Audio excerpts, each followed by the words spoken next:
right, everybody, welcome back to another episode of Coming Unto Christ. I am excited to be here with a dear friend, Stacy Guthrie. Hey, Stacy, how are you? Hey, Leanne, I'm good. Nice. So I'm super excited. It was so interesting because I was, I think, was it in the chapel that I asked you? Probably. Or walking out? I can't remember. The thought just came to me. Ask Stacy. I was like, okay. So I was like, Stacy, would you mind being a guest on my podcast? And you were like, Sure. I'm like, I don't know what I have to share, but we'll see. Well, and that's what the interesting thing is that most people will say that same thing. Like, I don't know what I have to share, but what I love about this is being able to just sit down and talk with people, because every journey that every person has is unique, and some are simple, some are really difficult, some are challenging, some are happy, some are really sad, right. But everybody has a story in how they've come to Christ and continue to come to Christ. So when people say that they don't have a lot to say, people do have a lot to say, because it's really about, their experience with their Savior, Jesus Christ. And so with that, I just love talking to people, because I'm a real people person. And I think anybody has a unique story, whether it's grand or just like unique, small, whatever. It's just everybody has a story. So I love that. So with that, where did you grow up? I grew up in Mesa. Okay. So my family's been there for a long time. Generations. We're founding Mesa. families. They settled Mesa. We have a few ancestors awesome. who were founding members, and oh, that's cool. so. What part of Mesa? East Mesa? Mesa High area. Oh, okay. So Central. I'm like, I don't know guess where that is Central Mesa. anymore. Yeah. Used to be. It's like on the border of Mesa and Gilbert. Oh, okay. I got you. Yeah. I have a sister that just has been living in Mesa, and I think it's kind of around there. So anyway, that's super cool. Yeah. So siblings? You have siblings? I am the fifth of 7. Okay. So big family. Yeah. Nice. 3 sisters, 3 brothers. Okay. All right. So did you go to Mesa High? So I went to Mesa High. Oh, nice. Yeah. That's cool. Eric did too. We graduated together. Oh, okay. So Eric is Stacy's husband, for those of you who don't know. Maybe we'll have him on one day. He's just super busy because he just got called to be the bishop. So yes, he's super busy. He's super busy. Super cool. So what did your parents do? Did they both work? Did your dad work? Most of the time it was just my dad worked. Okay. For most of my life, I was on the younger end. He worked from home, actually. Okay. So he was around a lot. And then my mom worked seasonally. Like during the summers, I remember growing up, we didn't have tons of money, so she would work at Sunsplash, like in the catering, and we got free Sunsplash Golfline tickets. So I thought, I was like, this is cool. Like, I didn't realize that she did it partially because she got the tickets and having a little extra money. And then she still works occasionally around Christmas time. She decorates Christmas trees for people. Oh, that's fun.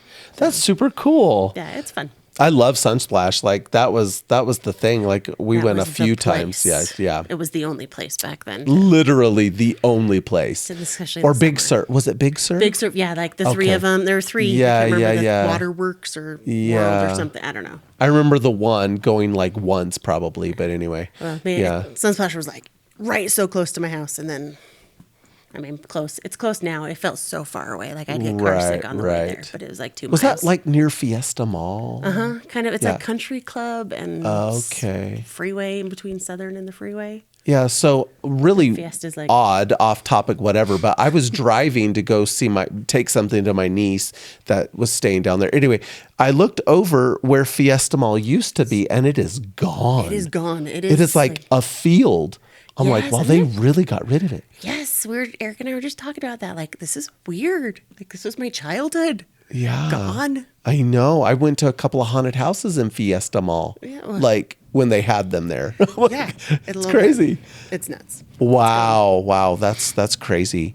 So, what was it like for you growing up, like in Mesa? Like obviously it's predominantly LDS, or it was most likely then.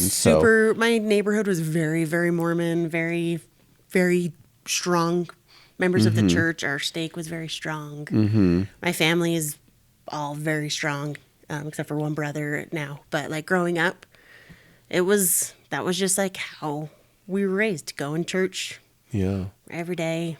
Or not every day, thank heaven. Yeah. Only Sundays. Right. Only Sundays.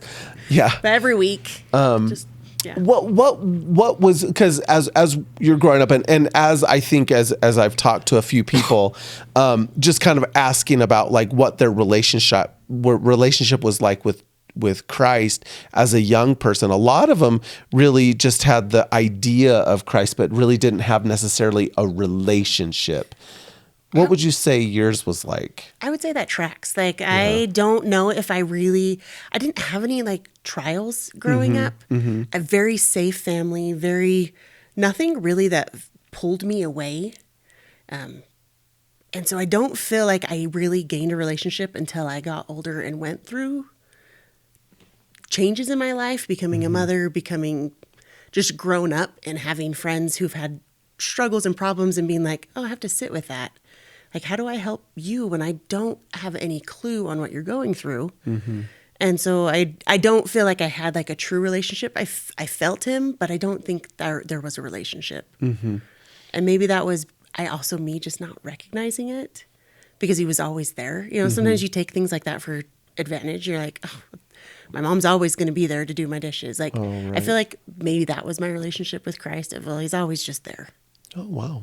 That's really good. I mean, again, I think, and even just for myself, I guess, like you said, I didn't really realize that I even needed Christ. And I would probably say my high school career, if you want to call it that, there were moments where I think meeting with the bishop and having to work through some things, but I don't even think really that relationship with Christ didn't even really happen until I was probably in my 40s, which is really crazy to say. Like, it's crazy that you can actually admit, like, wow, I guess I didn't really even have a relationship. I knew he was there, and I obviously utilized him because I talked with the bishop or whatever and thought that, well, I confessed, so now I'm clean, and never really having a deep connection with Jesus. Yeah, it's crazy to me to think that even the beginning of my marriage, 10 years ago even, I couldn't say, I think I would have said, yeah, I have a relationship with Christ. But looking back thinking, oh, I just had an acquaintance. Like, we were acquaintances. He was always there. He was always part of my life, but I never took advantage of him. I never committed any heavy sins that I ever even had to utilize the priesthood or the bishop. Like, I've never had to go through that. Right. So like when do you become a relationship with somebody is when you rely on them. And not until like probably within the last 5, maybe 10 years have I felt like I've had to rely on him. What was that like? Like, hard. It was really hard. Like, it's really hard. For us, we moved to Snowflake 5 years ago. And that was one of the hardest things. I did not think it would be this hard. I didn't realize, like, oh, we have no family up here. Oh, we don't really know anybody. And that was hard. And it was almost like my relationship with Christ where all of a sudden my mom wasn't there. I couldn't be like, hey, can I drop my kids off real quick so I can go to the grocery store by myself? Because she wasn't there. And so finding him has been kind of fun in a I don't know if that's even the right word to say, but it's been like, I've had to rely on him. Otherwise, there's nobody else doing the work for me. There's nobody else I can rely on. So walk us through maybe what that's like to reach out to him and rely on him. Like, maybe give us an example of what that was like. Because I think in my mind, I'm thinking, maybe calling out, hey, Jesus, I really need you right now. I'm in this predicament and I need your help. Is it like that? Or is it like really, like you said, in this element of kind of fun, if you will, trying to seek him and try to kind of reach out? So what is that like? I think it would be probably a little bit of both. I still haven't like had anything where I'm like, oh my goodness, like I need, like in this moment, there's been very few instances in my life where I'm like, oh my gosh, like please reach out and take my hand. I'm drowning. But it's been more of a gradual thing for me. starting off in very shallow waters to learning how to swim, kind of just wading in deeper and deeper of leaning into my questions, I think would probably be the best way of like, hey, so I have these questions, like whether they're gospel related questions or things that I struggle with, mostly like with culture of the church problems. That's probably where my biggest friction comes from, is that struggle. I love it. We'll of the talk. culture. Yes. And I struggle, and I'm like, hey, how do I deal with this? And for me, consuming knowledge via podcasts or books is often how I do it. So I would go through 20 different church-related podcasts, in all their forms and varieties, from people who were asking questions that I had questions, and like would bring people to help with answers, or just being like, and now we're going to sit in this question because we don't know the answers. And that was really hard to be like, but I want to know. But I want to know. I need to know the answer. I am a textbook learner. Like I like knowledge. I like to glean it. I like to absorb it. And when I can't, it's really hard. So being okay that I can believe, but I don't always have to know, has been transformative for me. And knowing for example, like I don't get up often to bear my testimony in fast and testimony meeting. Partially that's because I have a row of small children who are crazy sometimes. I think you said, and I love them, which is fun. Such cool kids. I can't always leave them, right? Yeah. My 4-year-old is like running underneath the bench today. I'm like, But when I do get a chance to get up and go, I have to be careful because I fall back often on the pattern that we set for these children. I know the church is true. I know this. I know this. I know this. And I don't always know. And I've become okay with that of like, well, I believe. And if I didn't believe, I wouldn't be here, because there's no way. I'm not the prophet. I have not had a revelation. I have not been giving this specific knowledge, but I believe it. And are there aspects that I know? Yes. There are certain things that I know are true, but most of it I just believe. Yeah. So Stacy, and I don't know with you, but with our listeners, but I am like at the moment just feeling so much of the Holy Ghost, that as you were just sharing that, because it is so real and so profound that you say that. Like so many of us get up and it's like, I know. But in reality, it is about belief. Like I go to church because I believe, and I might not 100% know, but the fact that I'm here is because I believe. And that I think is great. And I think more people should feel the need to be able to stand up and say, I believe, as opposed to, I know with every fiber of my being. Ugh. I'm like, okay. I have a hard time. I almost shut down when I hear that in a testimony. I'm like, but do you really? Like, you're not Joseph Smith, the Heavenly Father and Jesus didn't come to you. Right. And I'm not, I don't want to discredit them either, but I get it, right? It's just sometimes they kind of fallen into a state of, this is just something we say because it sounds really good, because I really do believe it really that strongly. And that, I mean, I get it, but I just love that you're real. And it's just like, you know what? I might not get up and share often, but it doesn't mean I don't believe. And I love that you listen to things, because I'm an audible person as well. I love listening because the things that I listen to, the Spirit testifies that, yes, that is true. So question, have you ever listened to like Fair Mormon? I have not. So really cool, because I really think that they really do open up and give a lot of both sides, where it's just like, it's this, and then there's possibly this. And it's really kind of cool, because then it leaves you open to like, okay. And then there's the church history podcast, which is really cool, because then you get that with this and you're just like, okay, now I understand the content and the context. Now I understand where it's coming from. So I love that you're one of those people that just really has to know something. So I'm going to do the work to listen and to read and to then analyze and think. And then here it is. The hardest part about that is not ever getting to the knowledge sometimes. To be okay with sitting in the belief instead. Yeah. Because for me, I'm like, I'll read on a topic until I feel like I know it, and then I'm done. And I put it away, and I put it on the shelf, and I usually don't get that book out again. But I feel like that's where I've been okay now, being in that belief of, it's okay that I don't know, because then I'll keep revisiting the topic because I believe, but I need to read more. I need to do more. Let me read another version of Joseph Smith's first vision. Like, I want to read all of them. I want to know all the different things because I don't know. And so I don't know. For me, it was the one thing that like solidified in like, oh, I can be okay in my belief and not have to worry about having a knowledge. Which is hard.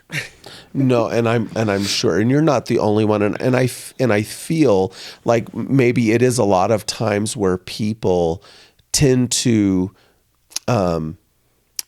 where they I've often heard, and I'm sure you've heard it, where they're like, oh, my shelf broke, and I'm just done.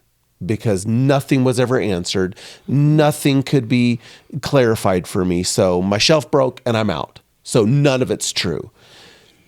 Which I don't think is fair either. No. Because I do believe that if you do put things on the shelf, then I think you're setting yourself up to say, okay, well, if it's on the shelf, then I need to be doing something with the canister that's on the shelf with a question that I have. And if you never do, then I think that it could become overwhelming to where it's like, yeah, if it does crash, one more thing comes out and then it doesn't sit well, then I'm out, right? And so really cool that you're doing the work, not just leaving them on the shelf, but that you're taking it one thing at a time that is keeping you aware. And, so what's been the hardest thing for you to I'm curious, like,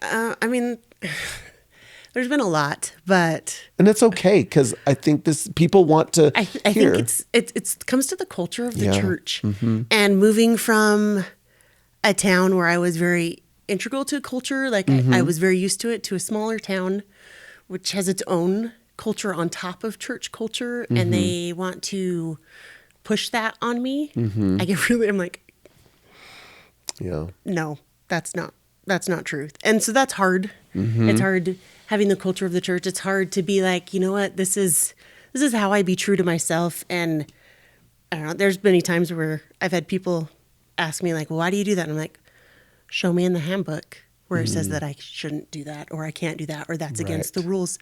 It's not there. You can look all you want. It doesn't say anywhere that you can't wear pants to church. That's right.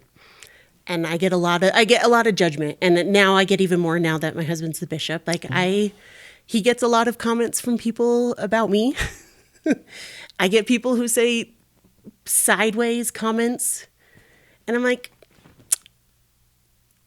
sorry to be you. Like, I'm sorry that you feel like you have to judge me for wearing pants.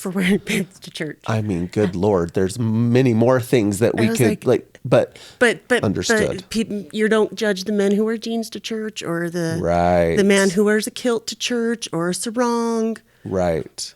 Or the woman who wears a mini skirt, or like maybe they do, but they probably do. Let's be honest, they probably are judging everybody. I'm just only hearing the ones that apply to me, and I just don't care.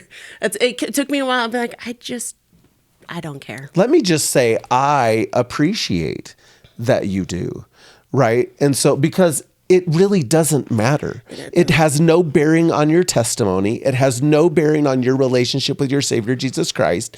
And so why should it matter? So I love that you say the culture. So Amy and I go to Education Week every year, or we try to. A dear friend of mine, Rob Farrell, this year, and last year, but this year he really, really honed in on the statistics. And I don't have them with me, but I can get them. But his whole thing was there was a guy that was doing this research on the culture versus the doctrine of the church.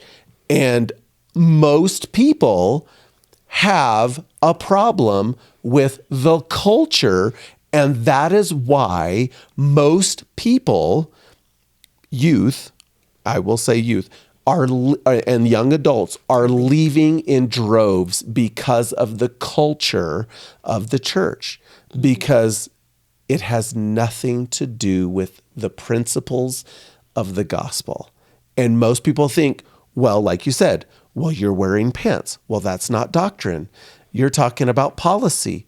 It doesn't matter what I wear to church, right? I'm wearing clothes. That's really I can all wear that a matters. muumuu, right? Or I can go in flip-flops, or I could go barefoot. I could, right? Whatever, it doesn't matter. So there's the policy versus the doctrine, and the policy versus the culture.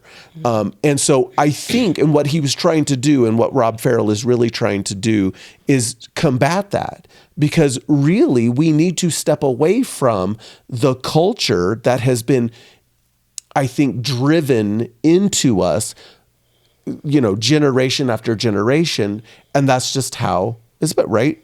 And so I think what we need to hear is more people like you who really can stand up and say, no, that's culture. I'm not bending to culture. It has nothing to do with the policy or the doctrine, right? Let's go back to really what the doctrine of Christ is, right? And that's 4 things, right? It's faith, baptism, the gift of the Holy Ghost, and enduring to the end. So let's touch on that. Let's teach about that, because that's what's important. Well, those are the things that take you to Christ. To Christ, right? And I don't know, I was having a discussion with some friends about the new garments recently, and Sure. I had these 2 friends had completely different views on it. One friend was super excited because she was always like, I always wanted to wear tank tops.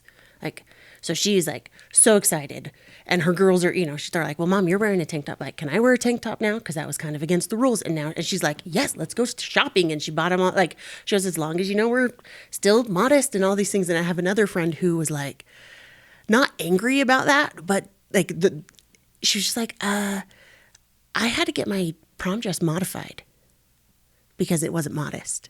And I had to do this, and I made like all these goals and rules for myself, like so that I could stay modest and stay within it. And now, does that even matter? She's like, did any of it even matter? And I was trying to I was sitting with both of them, we were the 3 of us, and I was like, it did matter because that's what we had at the time. Mm-hmm. But we need to be okay that it can change now. Mm-hmm. And I, for one, am really excited about the garments because I'm like, it's going to have to take away. I mean, it's going to be years before it gets there. So we're going to have a whole generation die off, I think. Mm-hmm.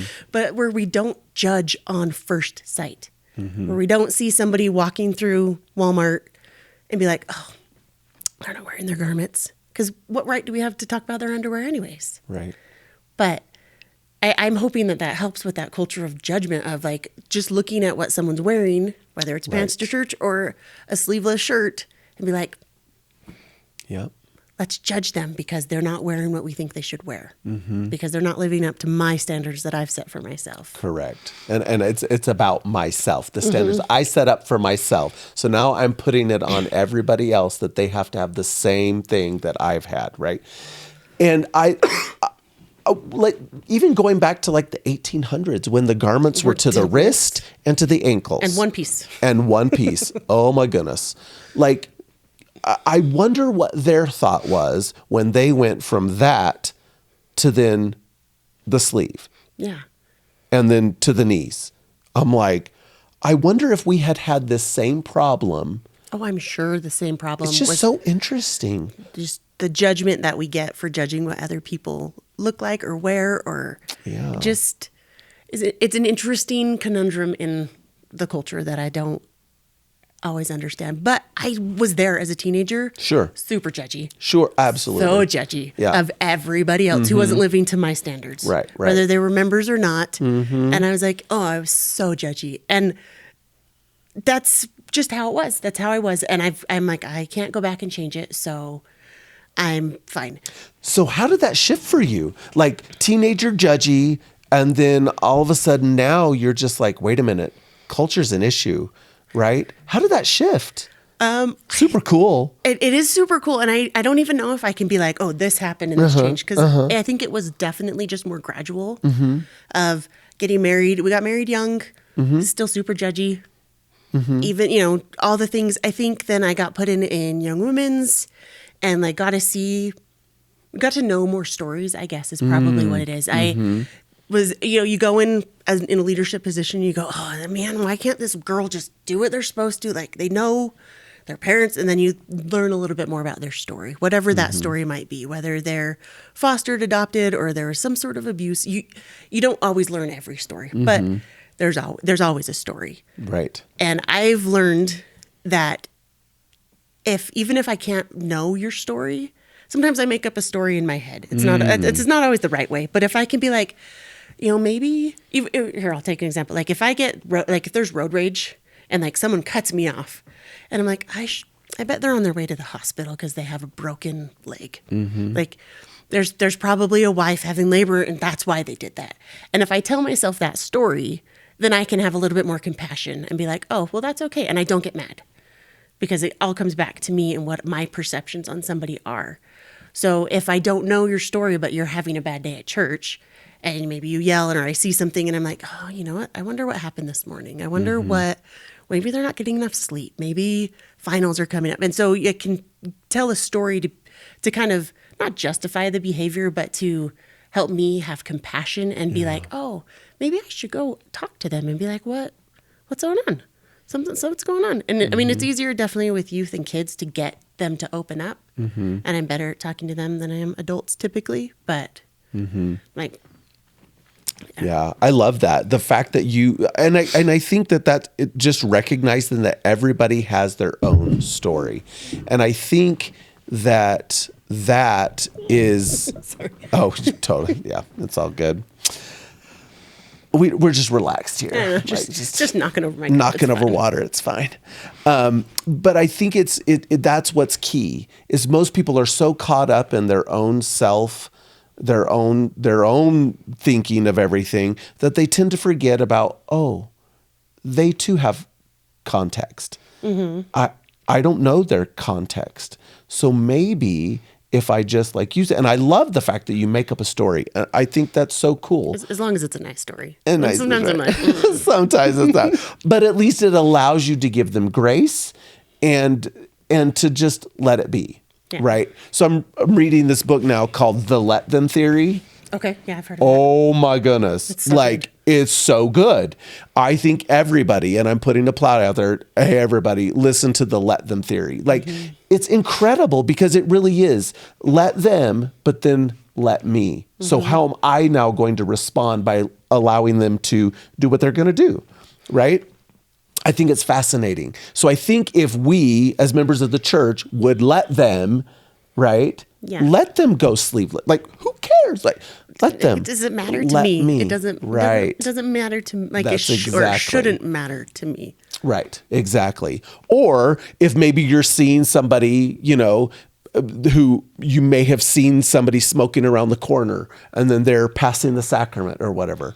I'm calling myself out because I was one of those youth that was doing that, but I was, wasn't strong enough to be able to, no, I shouldn't pass the sacrament today. But I'm sure a lot of people were like, well, why is he passing the sacrament? Right. I shouldn't have been. But again, it's like giving grace, context, right? We don't understand what people are going through, why they're judging or why they're doing what they're doing. And it's just important to note that, hey, where's grace? Yeah. Oh, and there's like there's like such a fine line because yes, I shouldn't judge you for doing that. Like doesn't matter to me. The sacrament still has been blessed. It didn't lose any of its correct. And I love that. Sanctification powers. Thank you. Whatever that makes me feel better.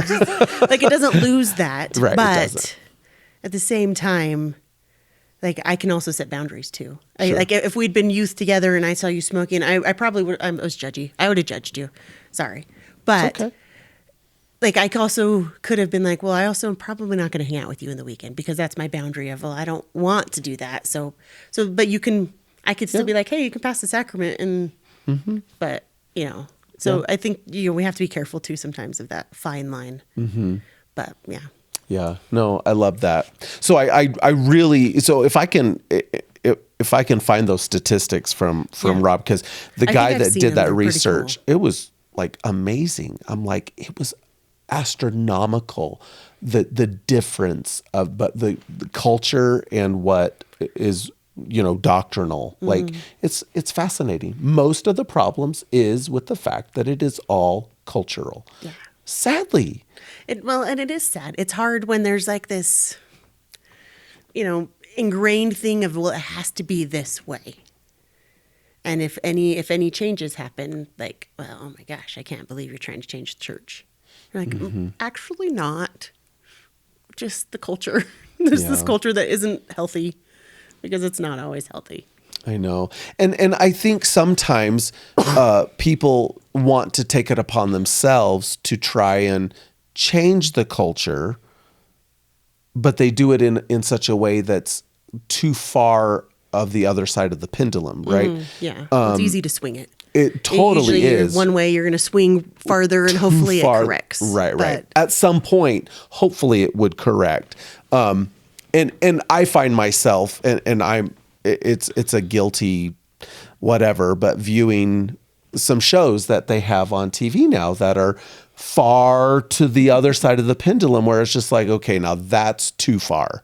Like, I could see purposefully why you thought you were going to try to do this to help correct culture, but you have taken it so far that it's like somewhere you're going to have to come back way closer to the other side for it to correct. Cause it's like, okay, that's too much. But, so at what point have you given yourself like a time where it's just like, I hope by such and such a time I will have gone through all of my questions? Or do you think that there may be more questions that will keep coming up? Yeah, I have no time limit, because every time I'm like research a question, 10 more come, or I'm like, well, I don't understand this either. So I'm going to deep dive into that. Or I'm going to do, like I said, I seek for knowledge and I deep dive into things. Or if I need reassurance, like when President Oaks came and was set apart as the next president of the church and the prophet, I have in the past struggled with some of the things he said. It's just always come across really harsh to me, where I'm like, I don't think we needed to be that harsh. So I myself have had, and not that I don't believe that he's the next prophet, but I was struggling. And so I went and read his autobiography. I read about his biography. I went and listened to that, and I like deep dive, and I was like, oh, that's why you come across like that. You have decided you need to be put on your lawyer face and not to ever be super jokey, which is hard because my prophet was President Hinckley and then President Monson. I'm like, those were mine, and they were both funny and jokey and told stories and just made you like their grandpa. They were like my grandpa. Yeah. And so President Oaks is kind of like the uncle that I put up with sometimes. I'm like, right, great, we have Thanksgiving and I'll put up, like. Right. But I got to know him through his book, and I was like, oh, okay, so I can be okay with you. And so that is at least one question I was able to put away and be like, nice. He's the prophet. Okay, I can move on to the next thing. But very rarely am I able to be like, oh, and check mark. Right. Done. Answered. Over. Right.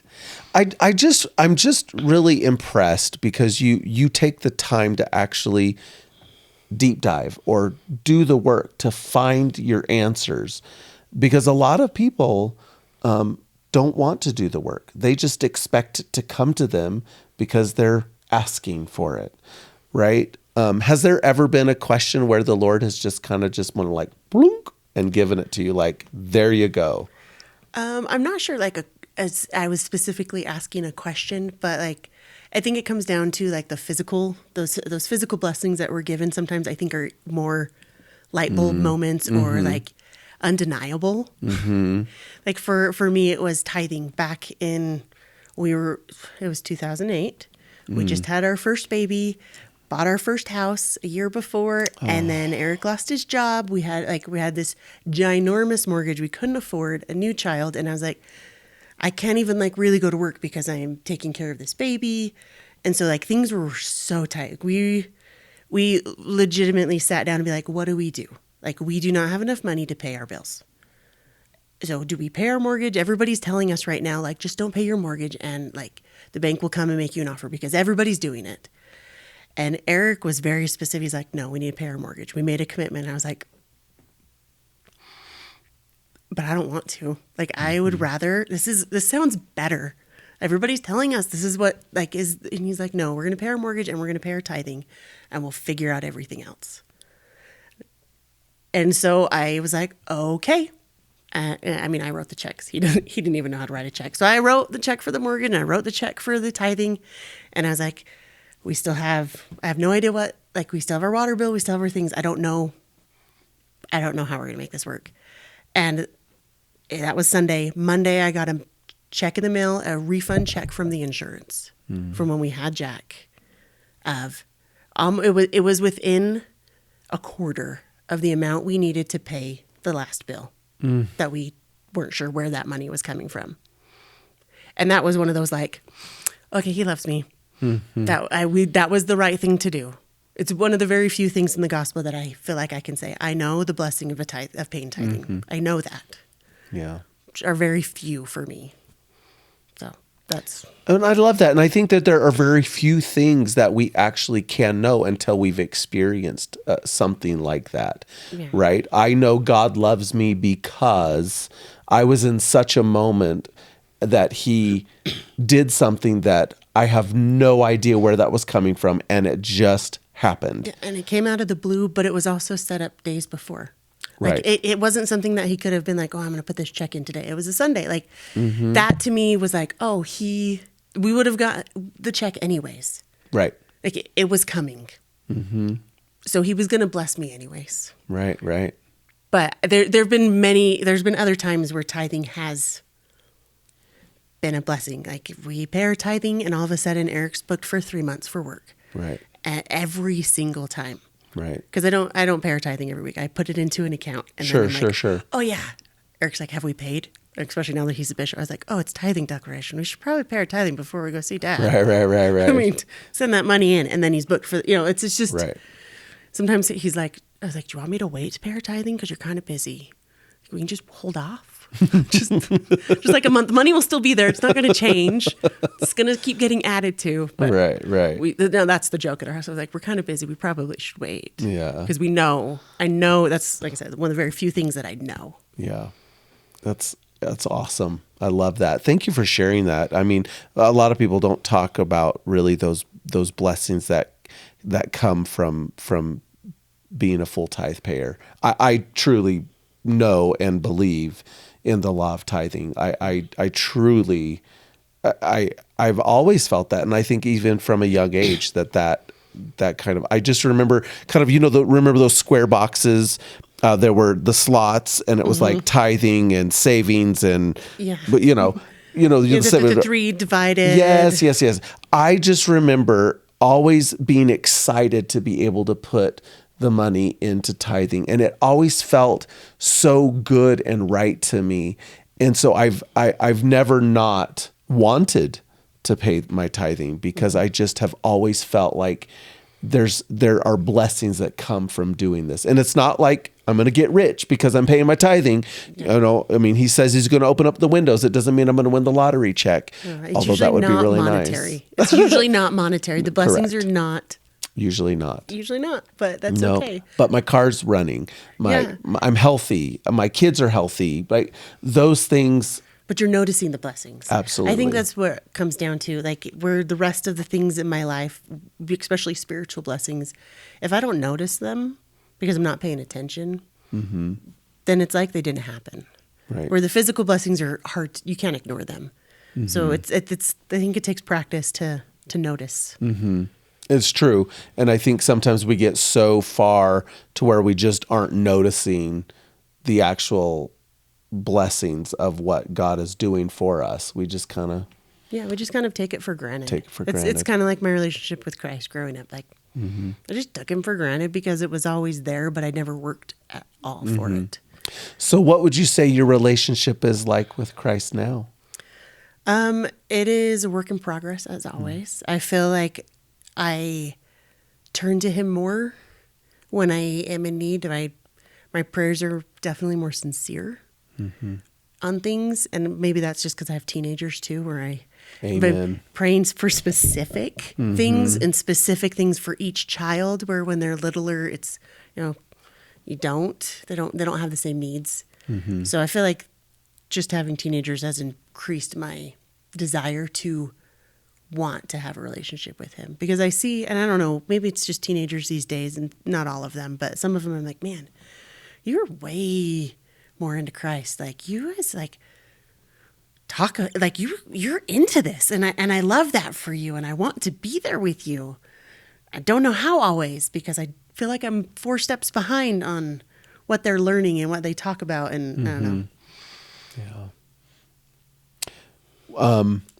Is there anything else you want to share that you've thought about or felt that you needed to share in how your journey has been with your Savior? I guess the only thing I can think of is goes back to that noticing of the miracles. For me, I have a note on my phone, and we actually have a family miracle journal. I think I'm the only one who's written it, but Ooh, I love it.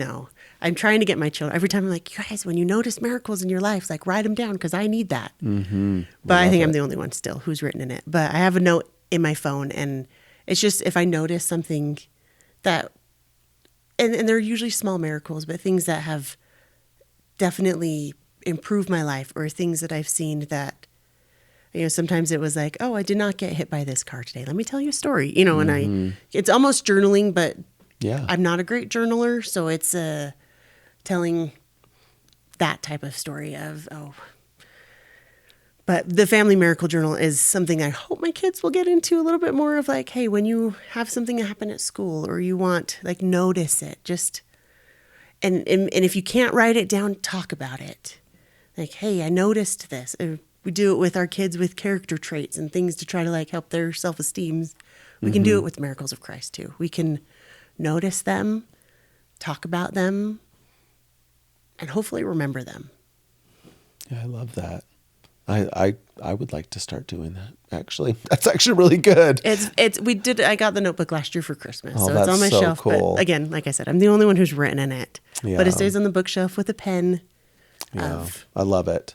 I have a My Life app where I think I pay for the year or whatever. Anyway, I can go on there and I can talk into it and do a voice. Actually, my voice. So then I can upload pictures.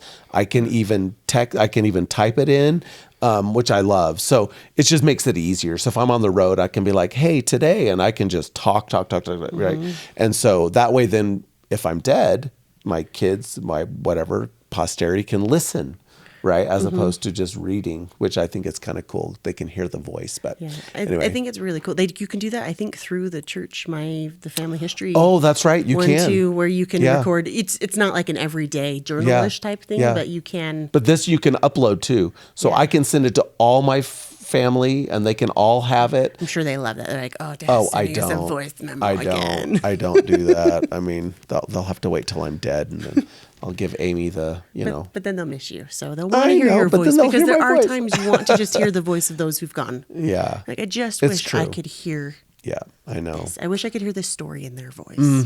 Yep. I know. Before my dad passed away, my aunt, his sister, actually recorded him talking about each one of his kids. And wow, it's pretty cool to hear him talk about me, right? And then to hear him talk about all of my other siblings. Like, wow, it's just like really what my dad thought about me. Like, that was actually kind of cool. So anyway, super, super powerful. So I love that you have that. So before we end, I always ask everybody, if Jesus Christ was sitting here on the couch with you today, what would you want him to know? I hope he would know that I'm trying, that I'm not perfect, but that I'm really trying. I'm not giving up. I'm going to keep going forward. Gosh, I wish everybody could feel this sitting here. Just the blanket just fell. Like, Yeah. It's just incredible. Everybody, I wish you could all feel this, and I hope you do, because the Spirit is powerful. And thank you so much, Stacy, for being here and for sharing it has been wonderful for you sharing this. And so I just hope that it can just reach many people and help change people and help them know that, we all can come to Christ in different ways, and it's cool. But the fact that we're coming, we're trying, we're striving. Coming is a verb. Yeah. It takes a lot of work. It takes a lot of work. So keep climbing your mountains and know that Christ is right there beside you. So we love you, and I hope you return next year in coming unto Christ. So thank you, Stacy. Thanks, Leon. Mm-hmm.